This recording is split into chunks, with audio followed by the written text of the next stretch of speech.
It was late summer when a few friends and I decided to take one last camping trip before the weather started turning. We picked a spot deep in the woods, one of those primitive sites that didn't have marked trails or any signs of civilization nearby.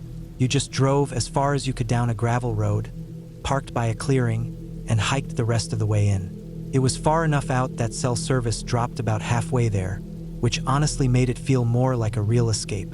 We'd packed light: tents, sleeping bags, a cooler of food, and just enough gear to make things comfortable without being over the top. By the time we got to the clearing we planned to camp in, the light was already fading through the trees. The place looked perfect, open enough to move around, but surrounded by thick woods on all sides. You could hear a small stream somewhere in the distance, and the air had that cool, earthy smell that always comes before night settles in. We got the tents set up fast, one for me and one for the others. A small fire went up next, the crackling sound of burning would filling the quiet space around us. It was peaceful, just the orange glow, a few drinks, and the steady chorus of crickets starting up. Every now and then, you'd hear something small scurry through the brush or the distant hoot of an owl, the kind of stuff that becomes background noise once you've been out there long enough. After cooking a simple meal, canned chili and some sausages we roasted over the fire, we cleaned up and stashed everything a short walk away from camp. That's something you always do, especially in places where animals wander close at night. We packed the food, wrappers, and utensils into a bear-proof container and tucked it behind some rocks. When we got back to camp, the fire was down to glowing embers, and the air had turned cooler. By then, it was late enough that the stars had completely taken over the sky. The Milky Way stretched like a faint white band over the treetops, and the forest around us was nothing but dark silhouettes. We stayed up for a while longer, talking quietly, then decided to turn in. The fire was out, the tents zipped, and within minutes the forest went still again. The quiet out there always feels different once you're in your sleeping bag. You start to notice things: small creaks from the trees, faint rustles, and the way sound seems to carry farther than it should. I laid there for a long time, staring at the tent ceiling, listening to the muffled breathing of the others. Just when I felt myself starting to drift off, I heard it. Footsteps. At first, I thought I was imagining it. It was faint, coming from somewhere off to the right of our camp. Not fast, not running, just slow steps crunching through dry leaves. It wasn't close, but it wasn't far either. Maybe 30 or 40 yards out. Paused now and then continued. My first thought was deer. It made sense. There was a stream nearby, and animals usually move through at night to drink. But then I heard something that made the hairs on my arms stand up. It wasn't the sound itself, it was the rhythm. The steps weren't four-legged. They were human, even steady and too slow to be anything else. I froze completely. The footsteps grew a little louder, coming from behind the trees on the far side of the tents. Whoever it was, they weren't using a light.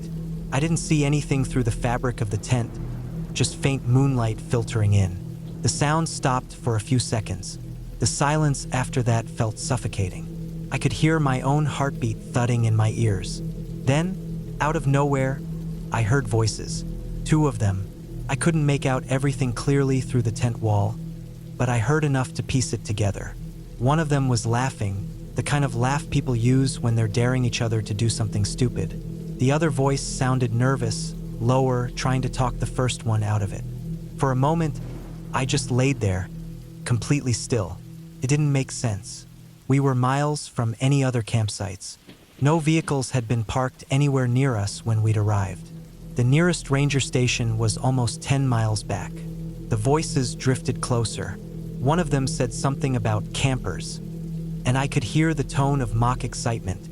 My stomach twisted when I realized they were talking about us. I couldn't tell exactly how close they were, but it was near enough that I knew they could see our tents. I stayed frozen. Every instinct told me not to move. The voices stopped again, and for a few seconds I thought maybe they'd gone. Then I heard the first one again, and this time it was clearer.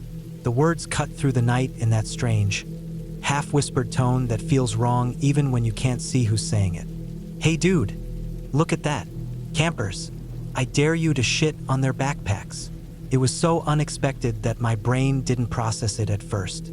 For a second, it almost didn't feel real. I could hear muffled laughter, like they were actually serious about it. My friends were still silent, either asleep or frozen the same way I was. Then, after a few seconds, the second voice replied, quieter, but still close enough that I heard it through the tent fabric. Nah, dude, I think there's 3 or 4 in the tent. Let's just get out of here. There was a pause, and then the sound of footsteps again, this time moving away. Twigs snapping, leaves crunching, fading slowly into the distance until the forest swallowed them up. For a long time after that, I didn't move. I kept staring into the darkness, waiting for the sound to come back, half expecting to see a shadow against the tent or hear them circling around.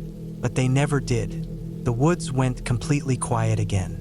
When I finally worked up the nerve to unzip the tent and look outside, the first gray light of dawn was creeping through the trees. The air was cold, and the grass was wet with dew. Everything looked normal. Our gear was untouched, the fire pit was just a pile of ashes, and the forest was still. We packed up as soon as everyone else was awake. I didn't even mention what I'd heard until we were halfway back to the car.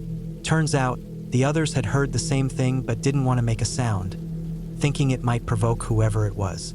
We all agreed it had been people, maybe drunk hikers or some group that stumbled onto our camp in the middle of the night. But none of us could figure out why they were that far out or what they were really planning to do. When we finally got back to the gravel road, we looked around but didn't see any sign of other cars or camps. No footprints, no trash, nothing. Whoever they were, they'd been passing through. Maybe just idiots looking for a laugh. Maybe something else. The weird part was how normal everything seemed in daylight. The woods didn't feel threatening anymore, but I couldn't shake the thought that we'd been seconds away from something that could have gone much differently. I kept thinking about how easily it could have turned bad, how they'd crept that close without us hearing until they spoke. Now, whenever I camp, even in places I know are safe, I always keep a small flashlight and a whistle next to me inside the tent. And I never camp that deep in again unless it's with a larger group. It's strange how fast something harmless can twist into fear. A few stupid words in the dark, a few careless steps through the trees, and suddenly you realize how thin the wall really is between you and the rest of the world. Out there, a tent isn't protection. It's just fabric. And sometimes, the scariest thing isn't what's lurking in the forest. It's the people wandering through it, laughing quietly at your campsite before they decide to move on.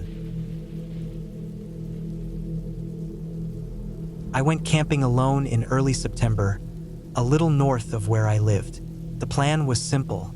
I wanted to get away from everything for a few days. No noise, no phone, no work. I packed up my old tent, a sleeping bag, a few cans of food, a small cooler, and drove out to a quiet state forest I'd been to once before with some friends. Back then, it felt peaceful. I thought going alone this time would give me the same calm feeling. I didn't realize how different the woods could feel when it's just you and no one else for miles. The trail to the spot I picked wasn't long. It ran along a slow-moving creek, and the trees were tall, thick, and starting to change colors for fall. The air smelled clean, damp, and earthy. I could hear insects and the steady sound of water sliding over rocks. It felt good to be out there. I walked for about half an hour until I found a flat clearing with enough space for my tent and a small fire pit. It looked like other people had camped there before. There were bits of blackened rock and a log someone had dragged over to use as a seat. Setting up was easy. I staked the tent down, laid out my sleeping bag, and gathered some dry sticks and branches. I had brought a small hatchet to chop thicker wood, and I stacked it neatly beside the fire pit. By late afternoon, I had a small fire going and was sitting by it, eating a sandwich and staring at the flames. It was quiet, almost too quiet. I remember how the silence pressed against my ears. The only sound was the occasional gust of wind through the trees or a bird's wings flapping somewhere overhead. As the sun dropped, the forest changed. The air cooled fast, and the sounds shifted.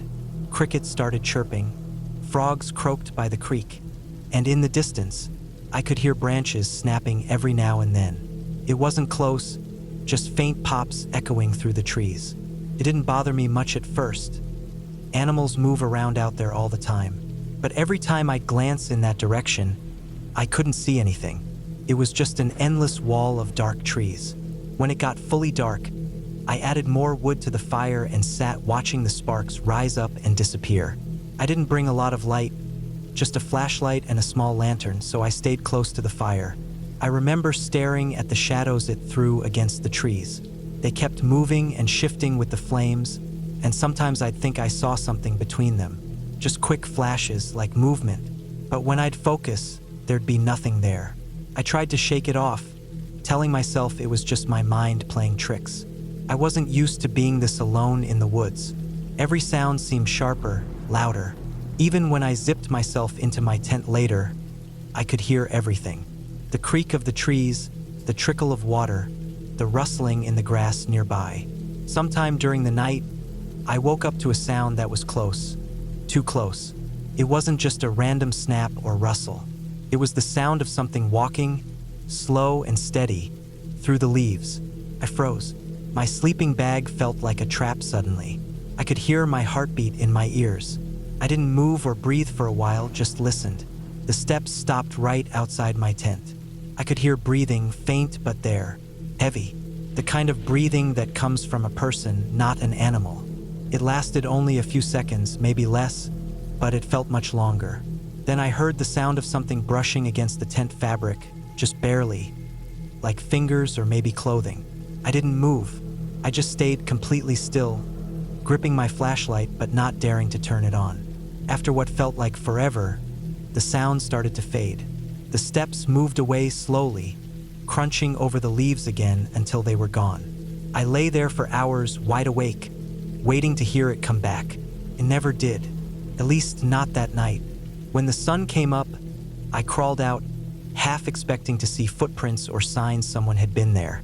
The ground was disturbed, but it was hard to tell if it was from animals or something else. The area just felt off. The air seemed heavier. I told myself maybe it was a deer or even a stray dog, but I knew deep down that what I heard didn't move like an animal. I should have packed up and left, but part of me didn't want to look like I was running from nothing. I tried to calm down, made some coffee over the fire, and convinced myself it was fine. The rest of the morning was quiet. I even took a short walk along the creek, but I couldn't shake the feeling of being watched. Every so often, I'd stop and just stand still, listening. The woods have a way of making you feel like something is just beyond your sight, even when nothing's there. By afternoon, clouds started rolling in. The air turned sticky and heavy, and I could smell rain coming. I decided I'd spend one more night, then leave early the next morning. The sound of distant thunder started as I gathered more firewood. I worked faster, not wanting to be out in the dark again collecting sticks. That's when I noticed something strange near the edge of the clearing. A piece of old rope hanging from a tree branch. It looked worn, weathered, maybe years old. At first I thought it was part of some old campsite, but then I noticed the branch it hung from was split, like it had been used for something heavy. It bothered me. I didn't like that it was there, close to my camp, like a quiet reminder of something I shouldn't think about. I decided not to look at it anymore. But that night, as the rain started and the fire hissed under the first drops, I couldn't stop thinking about it. The storm came in fast. Rain hammered the tent, and the wind tore through the trees. The sound of it all was deafening. Lightning flashed so bright it lit up the whole forest for a second each time. Every flash made the trees look like they were leaning in closer. The thunder rolled right after, shaking the ground. I stayed inside, wrapped in my sleeping bag, trying to ride it out. Then, between two flashes of lightning, I saw a shadow move outside my tent. It wasn't a trick of the light. I saw it clearly. A shape, tall, thin, moving just past the tent wall. I froze again. The rain drowned out most other sounds, but I swore I could hear faint steps through it, circling. For a long time, I stayed like that, gripping my flashlight, ready to swing it if anything touched the tent again. But nothing happened. The storm went on for hours, and eventually I must have dozed off from pure exhaustion. When I woke up the next morning, the rain had stopped, but everything was soaked. The ground was soft and muddy. I unzipped the tent and stepped out. The air was cold and still. I looked around, and my stomach dropped. There were footprints, clear ones, in the mud around my tent. They weren't animal tracks. They were boot prints. Someone had definitely been there. I felt my chest tighten. I started scanning the trees, half expecting to see someone watching me. But the woods were empty. Still, I packed up as fast as I could. I didn't eat, didn't stop for anything. I just stuffed everything into my pack and headed back toward the trail. Halfway back, I noticed something else that made my skin crawl. Small pieces of rope tied to branches along the path. They weren't there when I came in. They looked fresh, some even cut at odd lengths. They marked the way I had come, like someone had followed me and wanted to leave signs behind. When I finally made it back to my truck, I didn't even look back. I just threw everything in and drove off. My hands were shaking so bad I could barely turn the key. I never went back there again. A few weeks later, I read an online article about a missing hiker last seen near that same forest. No details, just that they found his camp torn apart and his gear scattered. No sign of him. I didn't tell anyone about what happened to me, but I knew what I'd heard that night wasn't just my imagination. I think someone lives out there. Not close to the trails, but deep in the woods where no one goes. Maybe they watch people who camp alone. Maybe they wait for storms, when no one will hear you scream over the thunder. I still go camping sometimes, but never alone, and never too deep into the woods. Every time the wind picks up or I hear a branch snap in the dark, I remember that night, the sound of slow footsteps outside my tent, the breathing, the rope, and the prints that were still there when the sun came up. It was early summer when I took a trip out west with a couple friends, heading for Yellowstone and the Grand Tetons.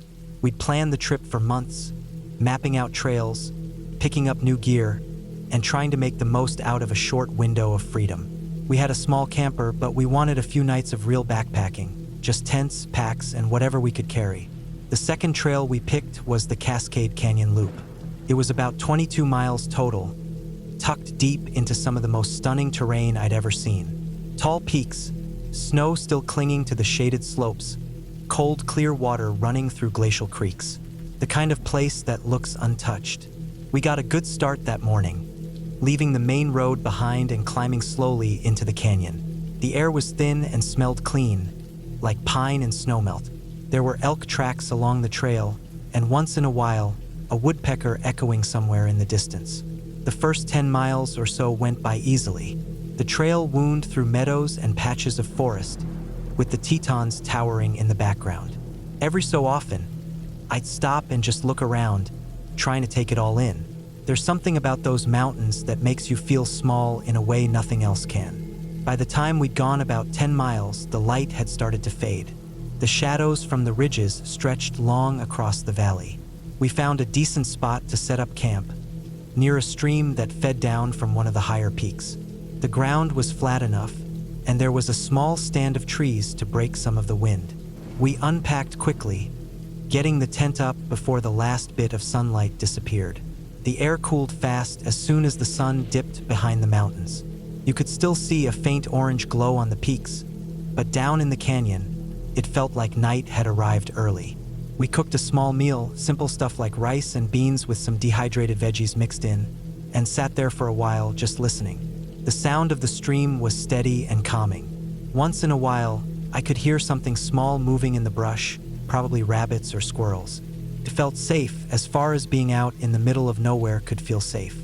When you're miles away from anything man-made, you start to tune in to every little sound, and after a while, even the silence feels alive. By around 10 or so, we crawled into the tent and zipped the flaps tight. The temperature dropped quickly, and I pulled my sleeping bag up to my chin. The quiet was heavy. No cars, no wind, just the soft rush of the stream. I remember thinking how remote it felt, like the kind of quiet people talk about but rarely experience. I must have drifted off around midnight. Sometime in the middle of the night, I woke up.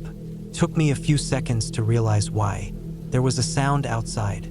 It wasn't loud, just the kind of noise that instantly pulls you from sleep because it doesn't belong. Something was moving out there.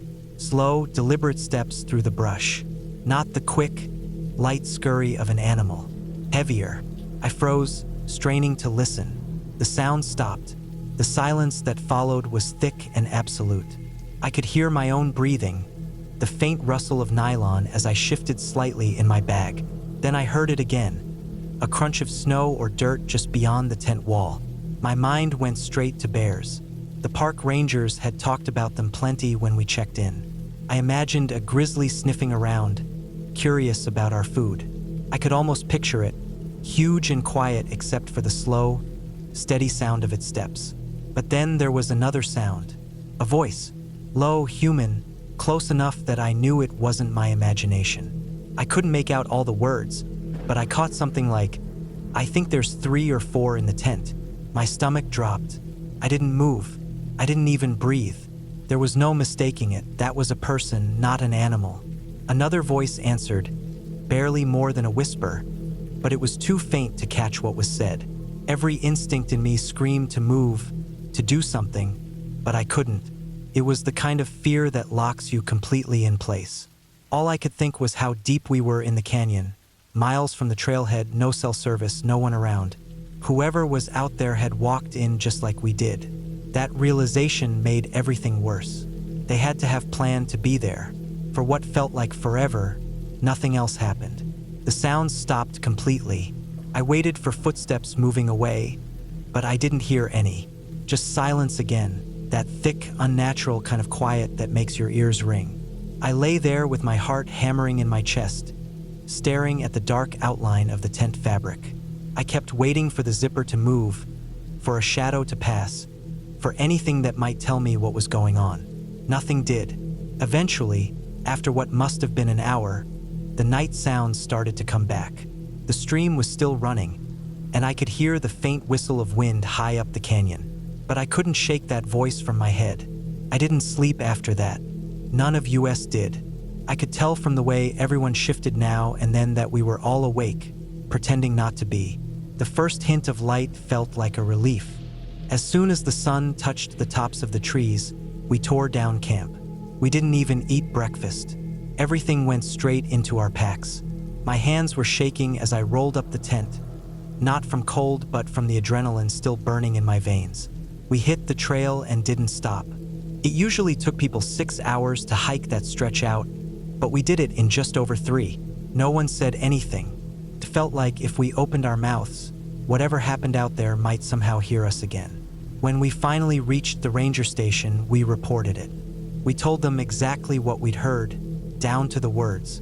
The ranger looked concerned, said someone else had called about strange noises on the same trail around the same time that night.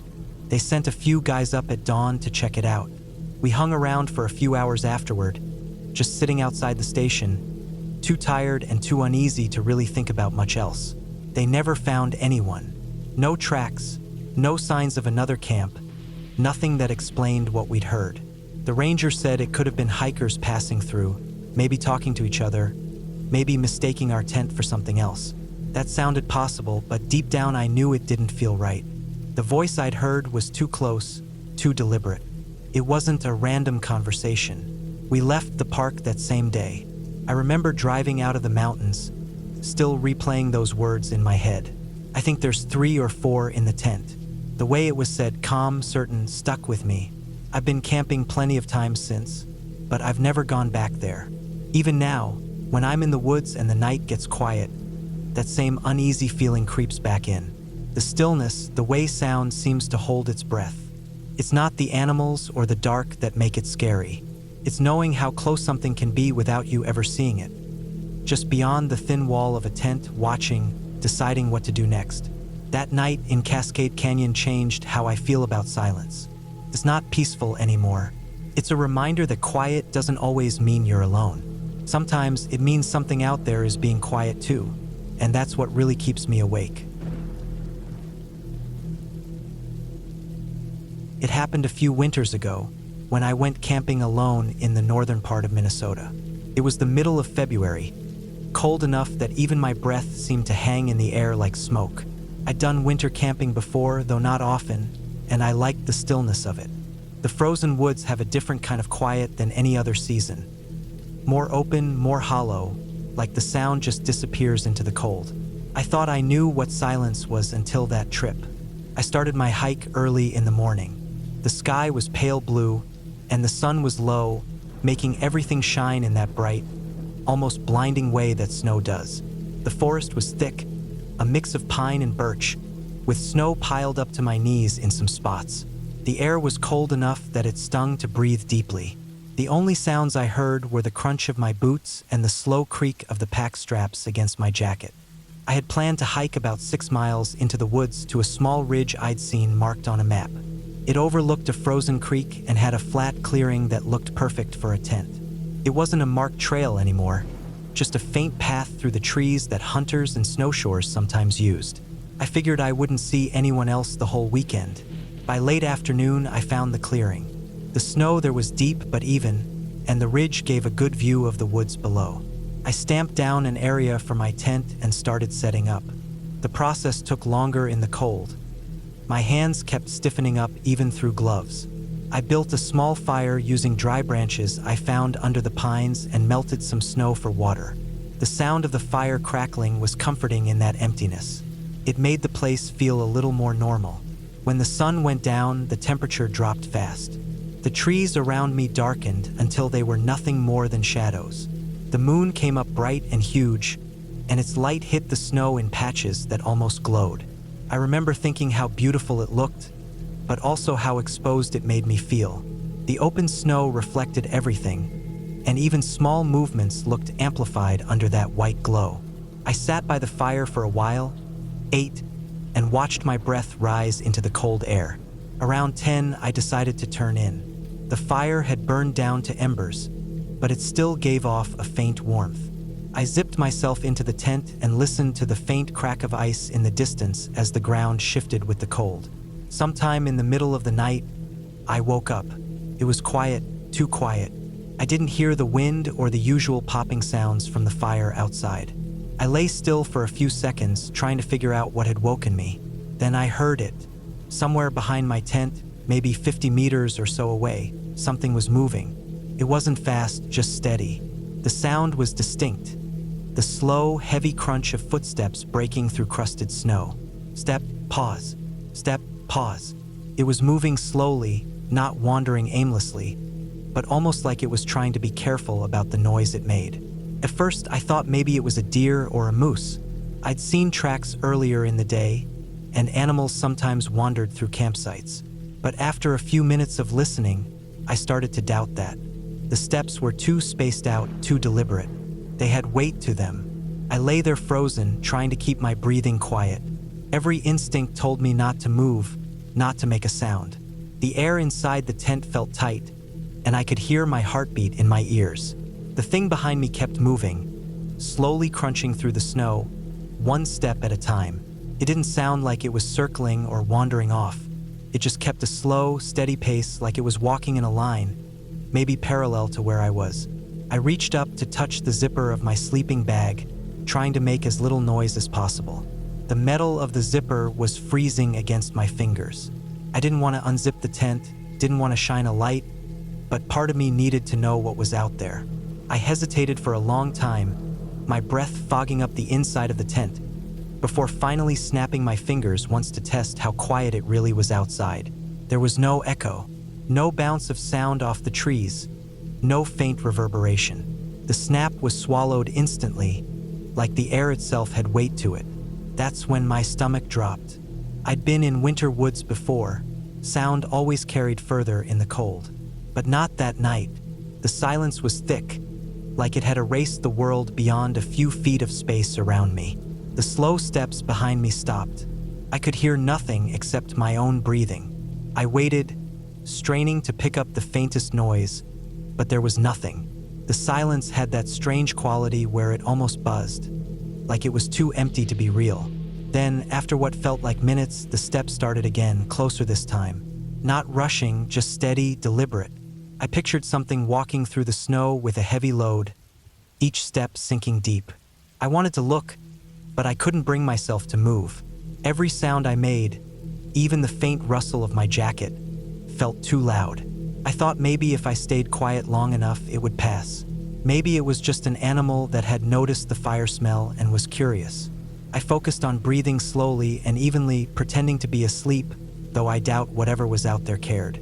The sound of the steps came within what I guessed was 20 meters before they stopped again. The pause stretched on and on. I imagined it standing there, listening, maybe watching. I don't know how long that went on. Maybe 10 minutes, maybe an hour.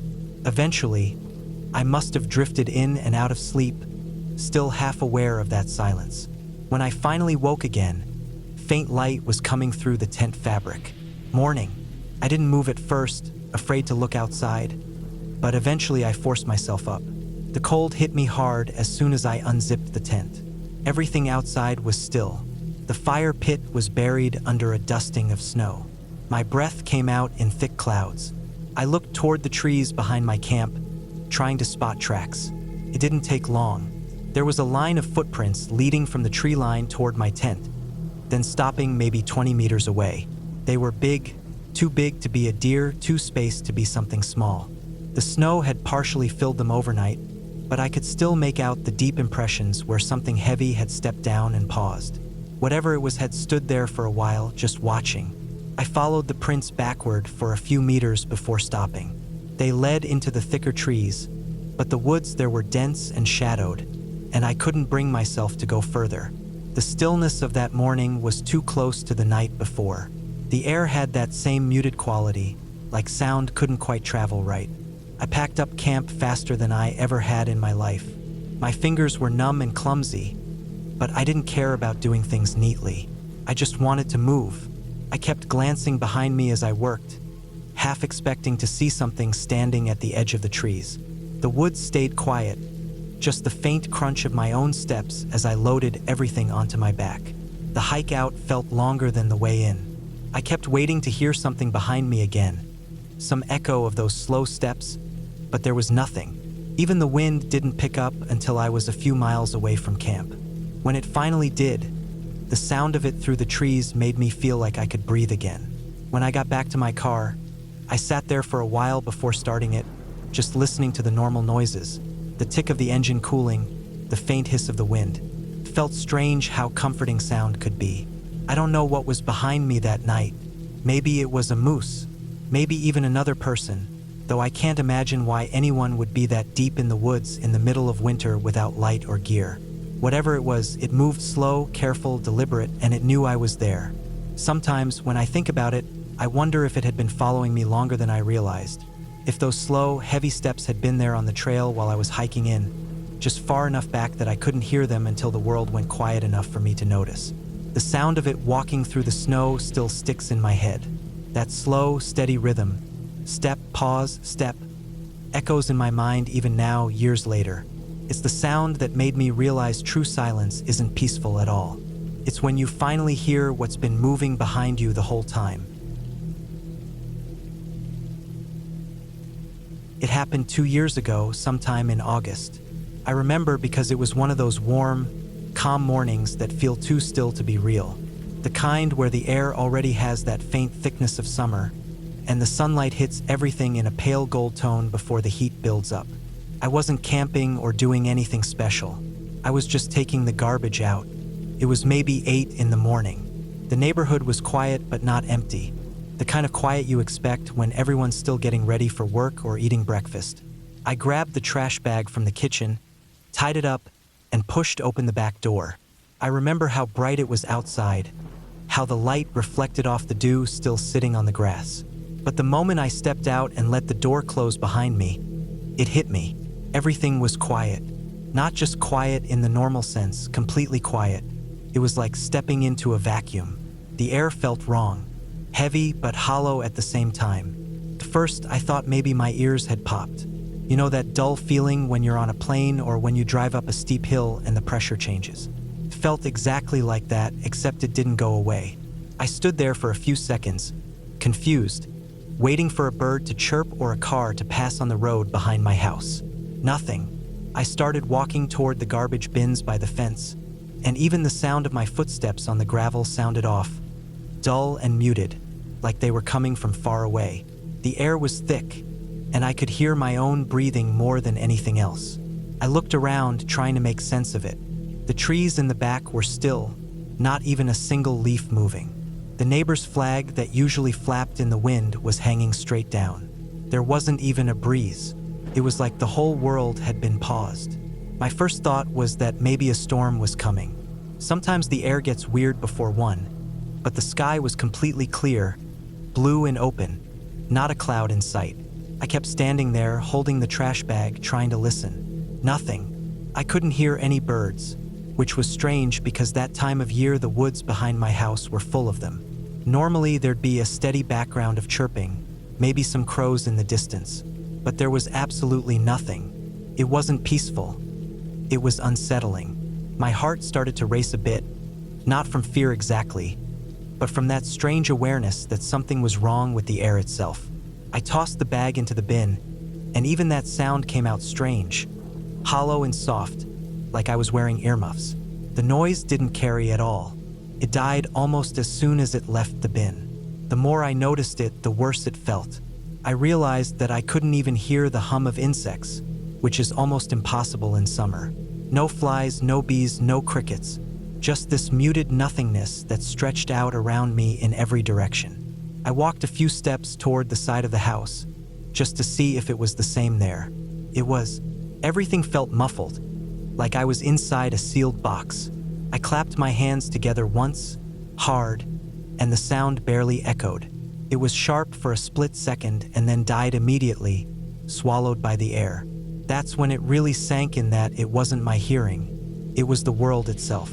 The air wasn't carrying sound. It's hard to describe how strange that feels when you're standing in it. Your mind keeps waiting for something to break the silence. A car door slamming, a bird taking off, anything, but it never happens. I could hear my own heart beating in my ears, every inhale and exhale, the creak of my shoes when I shifted my weight, but nothing beyond that. The world looked alive but sounded dead. I decided to walk out to the edge of the yard. There's a small hill behind my property that slopes down to a line of trees. From there, I can usually see the road that runs past the back of the neighborhood. I figured I'd see some movement, hear something, maybe a truck or the faint rush of distant traffic.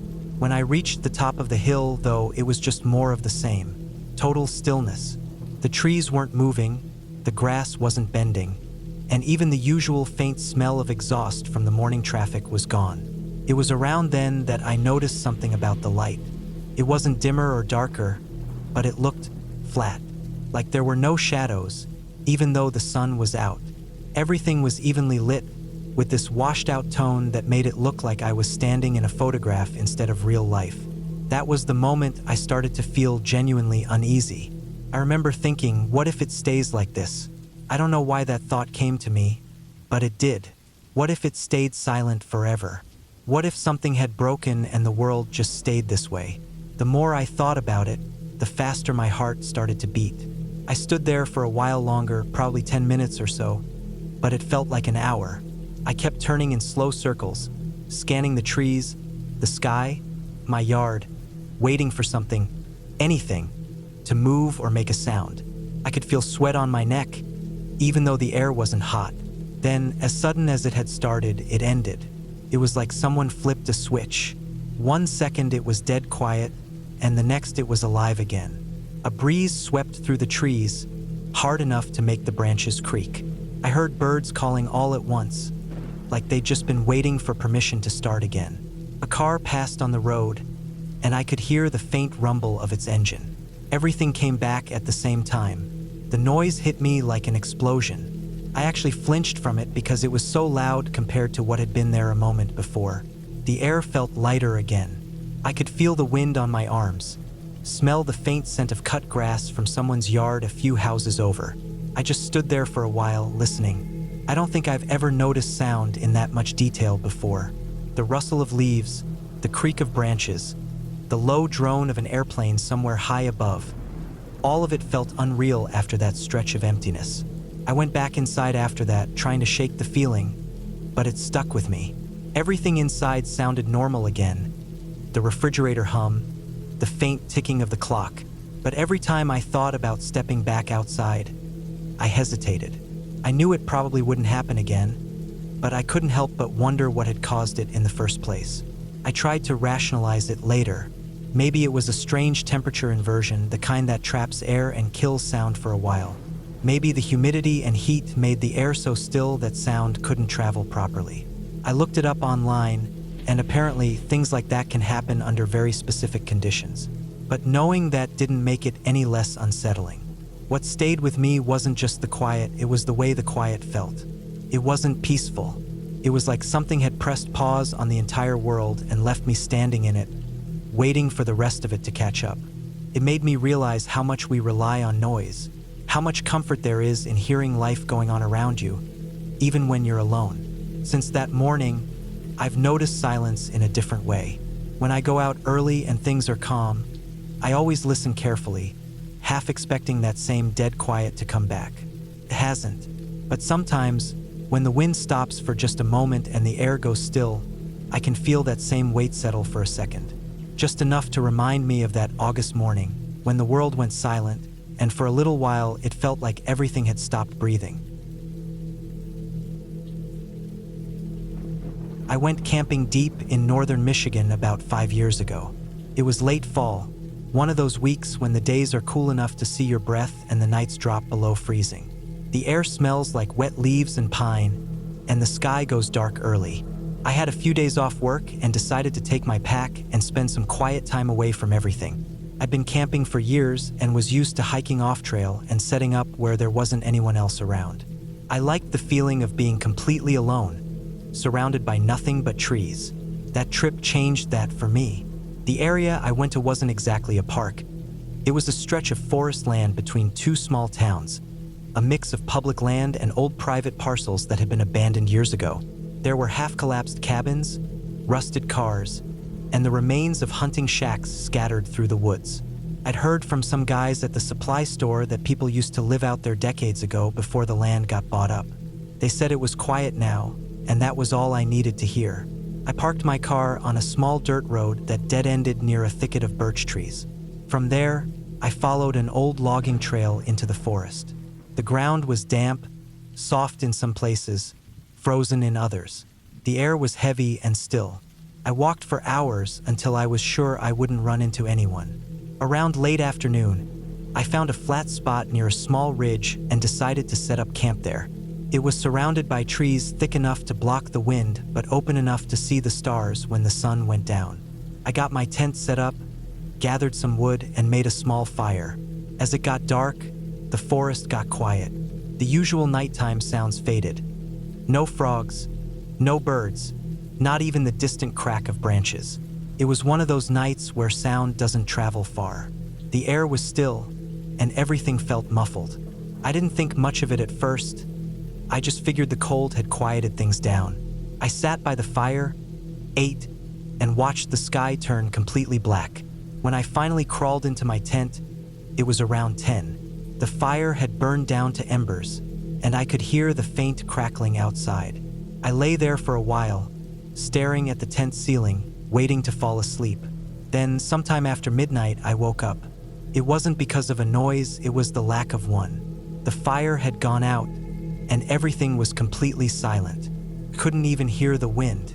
The air inside the tent felt heavy, like the forest itself was holding its breath. I turned my head and listened. At first, there was nothing, but then I caught something faint, like a dragging sound. Slow and rough, moving through the leaves, came and went in small bursts. I tried to convince myself it was just a branch shifting or an animal moving around, but the rhythm of it was too strange. Drag, stop, drag, stop. It wasn't far away either, maybe 50 yards or less. I stayed still for a long time, barely breathing. The sound continued, moving slowly behind the ridge. I thought maybe someone was hauling firewood or maybe dragging a deer carcass from a hunt, but the pace was wrong. It sounded like whatever was moved with effort, like it was carrying something heavy and awkward. I reached for my flashlight but didn't turn it on. I didn't want to draw attention to where I was. The dragging eventually stopped. The silence after it was even worse. I could hear my own pulse in my ears. I don't know how long I lay there like that, waiting. Then, faintly, I heard another sound. It was a thud, then another, like something heavy being set down on the ground. It came from somewhere beyond the ridge, maybe 100 feet from camp. I strained to hear more, but everything went still again. At that point, I was too wired to sleep. I waited until a little gray light showed through the tent fabric. When I got out, the air was biting cold, and frost had covered everything. The ridge behind my tent sloped down into a small gully. I decided to check it out, partly because I needed to know if someone else was nearby. The ground was frozen, but I could see clear signs of something being dragged. Long grooves through the leaves, some broken branches, and a narrow trail leading further down the slope. I followed it slowly, flashlight in hand. The deeper I went, the darker it got. The trees grew denser, and the ground was covered in rotting leaves and patches of frost. The trail ended near a cluster of fallen logs. There was something there, lying in the half-shadow between two stumps. At first, I thought it was just a pile of gear, maybe someone's old tarp, but when I got closer, I realized it was something wrapped up, tightly bound in a dirty blue tarp, tied with rope around the middle. It was about the size of a person. I froze. My first thought was that it might be an animal carcass, maybe someone's way of disposing of a dead deer. But then I saw something that made my stomach twist. The tarp wasn't fully sealed on one end, and a small, pale hand was visible through the gap. It didn't look like it had been there long. The skin wasn't decayed or frozen over completely. It looked human. I stumbled backward, my heart pounding. The first thing that came to mind was that I needed to leave now. I didn't want to touch it, didn't want to look any closer. I turned and started back toward camp, but as I climbed up the slope, I noticed something else. A few feet away from the tarp, half buried in snow and leaves, there was something that didn't belong. At first, I couldn't tell what it was. It looked like a mask or a piece of a mannequin head. It was pale, almost white, and hairless. But when I leaned closer, I realized it wasn't plastic. It was the head of a deer, but wrong somehow. It had been skinned, the eyes gone, the skull smooth and glistening in the cold. It wasn't decayed, just stripped clean. It was hanging there, suspended from a low branch by a length of fishing line, turning slightly in the still air. It didn't make sense how it was placed like that, so deliberate, like it was meant to be found. I backed away, feeling that deep instinctive panic you can't reason with. The woods were silent again, and I suddenly felt like I wasn't alone. I grabbed my pack from camp, stuffed everything I could fit inside, and left the tent and most of my gear behind. I didn't care about anything except getting back to the road. The hike out felt twice as long as the way in. The silence followed me the whole way. No birds, no wind, nothing but the sound of my boots crunching the frozen ground. Every few minutes I thought I heard something behind me. A soft step, a faint rustle. But whenever I stopped, it stopped too. I didn't look back. I just kept moving. When I finally reached my car, the relief I felt was like nothing I'd ever experienced. My hands were shaking so bad I dropped the keys twice before getting the door open. I didn't even take off my pack. I just started the engine and drove. I didn't stop until I hit the main highway. Later that week, I called the local sheriff's department anonymously. I told them where I'd been and what I'd seen, but didn't give my name. I didn't want to be involved. I checked the news for weeks after that, but never saw anything about a body being found in those woods. Maybe they didn't find it, or maybe they decided not to report it. Even now, I still think about it.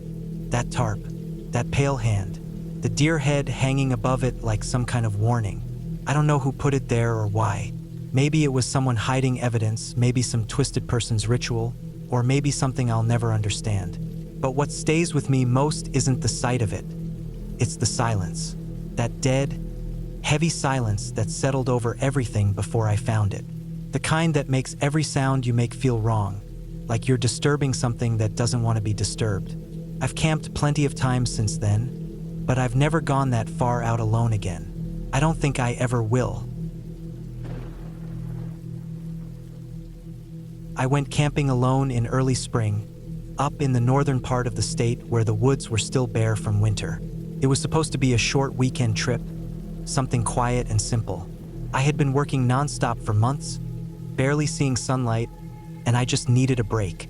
I picked a small state forest I had read about online. It wasn't a popular one, just a few rough trails, a lake, and scattered camping spots. The kind of place that didn't see many visitors that early in the year. The day I drove out, The sky was gray but calm.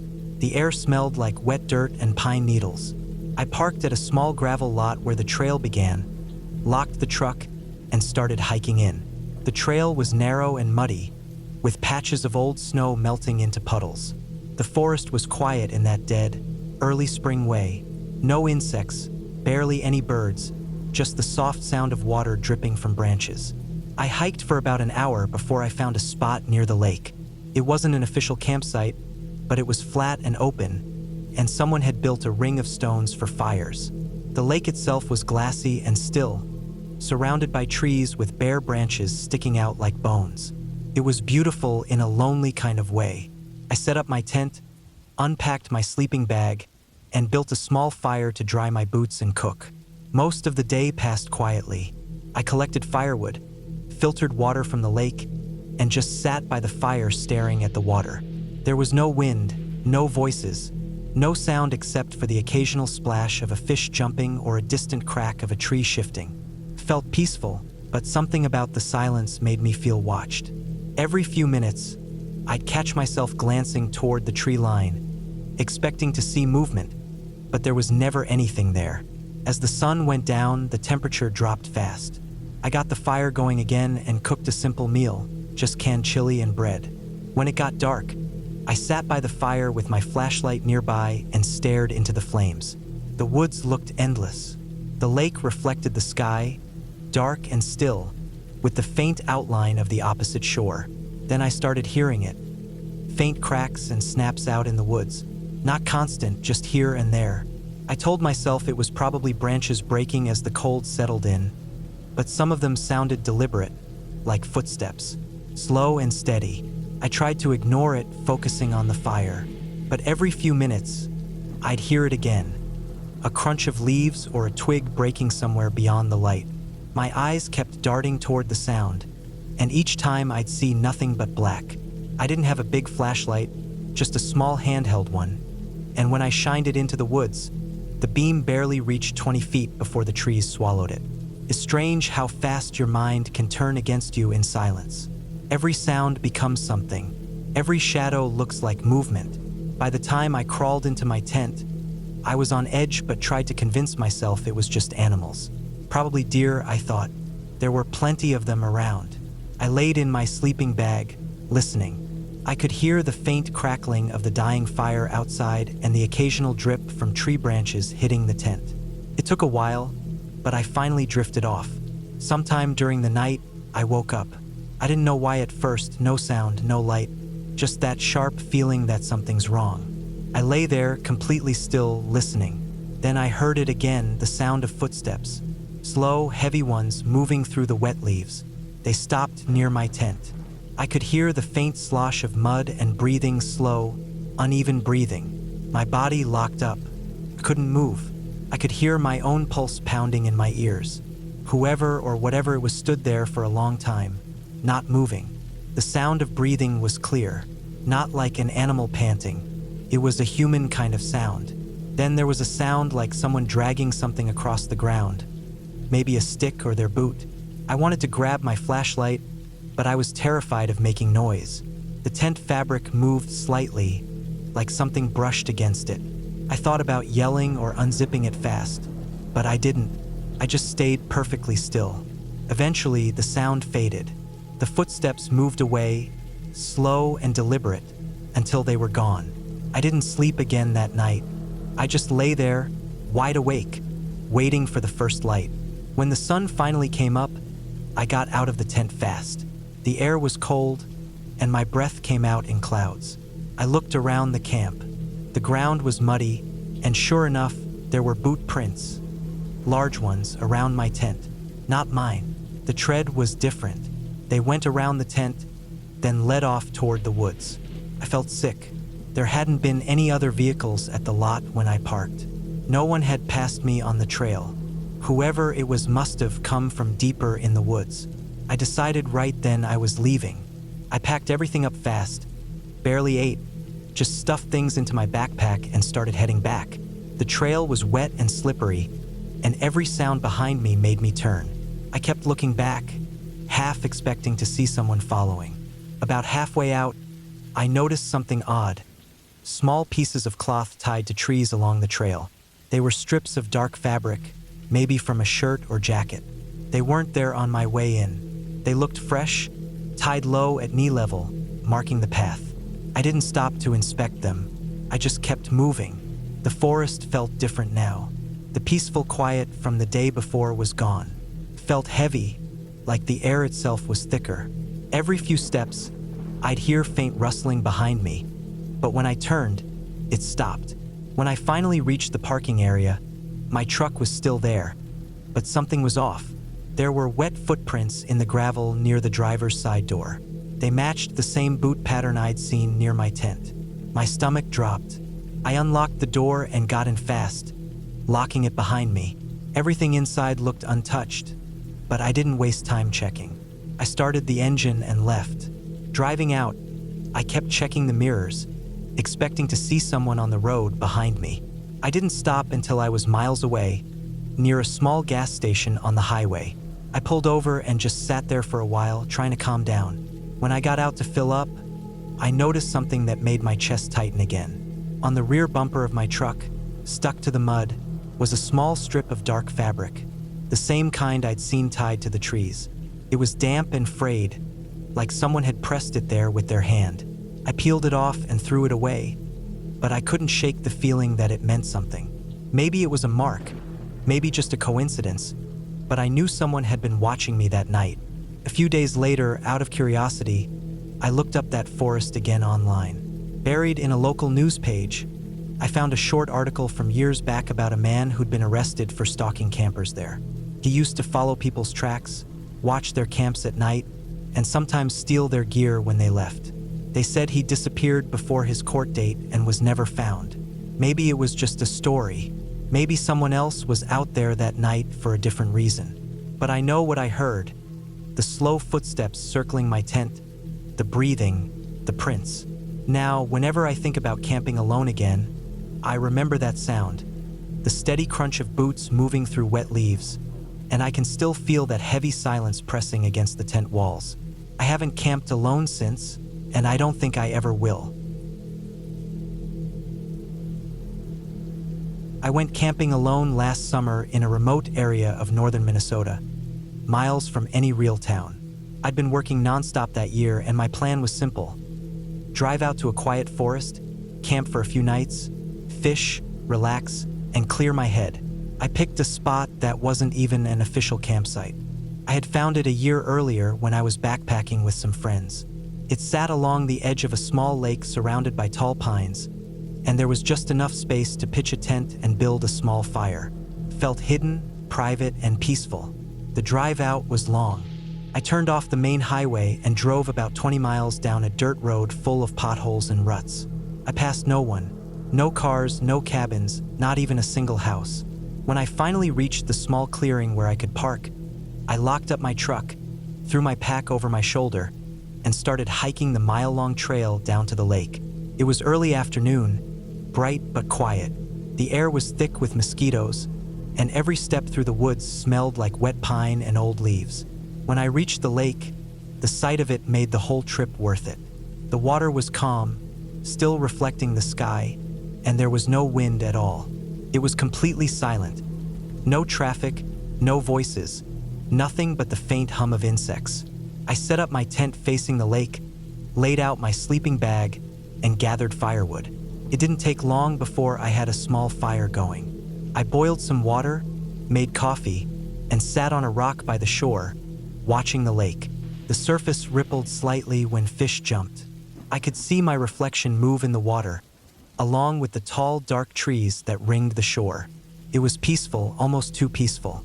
As the evening came, I built the fire higher and cooked a simple meal, beans and bread. The sun went down fast, and as soon as it disappeared behind the trees, the forest seemed to come alive. Crickets, frogs, and unseen animals rustled in the brush. I sat close to the fire, watching the light dance against the trees. The sound of the fire crackling was comforting in the darkness. But at some point, I noticed something strange. A faint snapping sound out beyond the treeline. It wasn't close, just far enough to sound like branches breaking under weight. I froze and listened. The sound would stop for a while, then start again from a slightly different direction. It wasn't constant, but it didn't sound like random forest noise either. I tried to convince myself it was just animals, maybe deer or raccoons moving through the brush. Still, the sound made my chest tighten a little. I shined my flashlight toward the trees, but the beam didn't reach far. The woods swallowed the light, leaving the blackness beyond it even darker. I threw another log on the fire and tried to ignore it. By the time I crawled into my tent, the night air was cold and damp. I zipped myself in, laid back, and listened. For a while, everything was quiet except for the steady rhythm of crickets. I must have dozed off because the next thing I remember was waking up suddenly. The fire outside had burned low, and the inside of the tent was almost completely dark. I didn't know what woke me at first, but then I heard it. Faint footsteps outside, moving slowly through the leaves. The sound was deliberate, not quick like an animal. Each step was heavy, spaced out, like someone trying not to make noise but failing. My heart started pounding. The footsteps stopped right next to the tent. I could hear breathing, slow and heavy, just a few feet away from me. I stayed completely still, barely breathing. The thin fabric of the tent separated me from whatever was out there, and I could feel the air move slightly, like something was standing just outside. Then I heard a faint scraping sound, something dragging across the ground, like metal or wood being pulled slowly. I wanted to grab my flashlight, but I was terrified that the sound of the zipper or movement would give me away. I just lay there, staring up at the dark tent ceiling, frozen. The sound moved around the tent, slow and steady, stopping every few seconds. At one point, I thought I saw a faint shadow pass across the tent wall, but it could have been my imagination. After what felt like an hour, though it was probably only a few minutes, the footsteps faded away. The sound moved toward the woods until it disappeared completely. I didn't sleep again that night. I just waited for morning, counting the seconds until I could see light through the fabric. When dawn finally came, I crawled out, my body stiff from not moving. The ground outside was wet with dew, and the air was cold. I looked around the campsite carefully. At first, I didn't see anything unusual until I noticed the footprints. There were clear boot prints in the soft dirt near the fire pit. They circled my tent and then led off toward the trees. They were large, much bigger than mine, and fresh.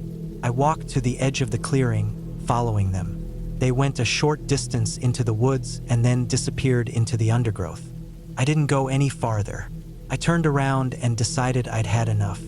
I packed my things quickly, barely even eating. The whole time I felt watched. Every sound made me jump. A snapping branch, the distant call of a bird. When I reached the parking area, I stopped dead. My truck door was open, not all the way, just slightly ajar. I hadn't left it like that. My stomach dropped. I walked around it carefully, checking the ground. There were more boot prints near the driver's side. I looked inside. Everything seemed untouched, but I couldn't shake the feeling that someone had been in there. I got in, locked the doors immediately, and started driving. The forest road felt endless. Every turn looked the same. Every shadow between the trees felt like it was moving. When I finally reached the main highway, I pulled over and sat there for a while, trying to calm down. The more I thought about it, the less sense it made. There were no other vehicles in that area. No cabins or homes nearby. Whoever it was had to have walked in or had been living somewhere deep in those woods. Maybe a squatter, maybe someone hunting illegally. I don't know. But whoever they were, they had been close enough to touch my tent while I slept. That night, after I got home, I noticed something else. When I went to unload my pack from the truck bed, there was a single muddy handprint on the side panel, smeared, like someone had leaned against it. It wasn't there before. For weeks after that, I kept thinking about what happened. I tried to rationalize it. Maybe it was a lost hiker, maybe someone passing through. But the tracks circling the tent, the door slightly open, and that handprint told me otherwise. I still camp sometimes, but never alone anymore. I always pick sites where other people are nearby. I lock my truck, double-check every zipper, and keep a flashlight and knife close. What stays with me most isn't the fear of that night itself. but the thought of how close they were. Standing just outside while I lay there pretending to sleep, listening to them breathe through a thin sheet of nylon. Whoever it was had been watching me for longer than I realized. Sometimes, late at night, when I'm lying in bed and the house is quiet, I can still hear those slow, heavy footsteps moving through the leaves. The same rhythm, the same pause between steps, and I always remember how the sound faded away. Not because they left, but because they finally knew I wasn't going to move.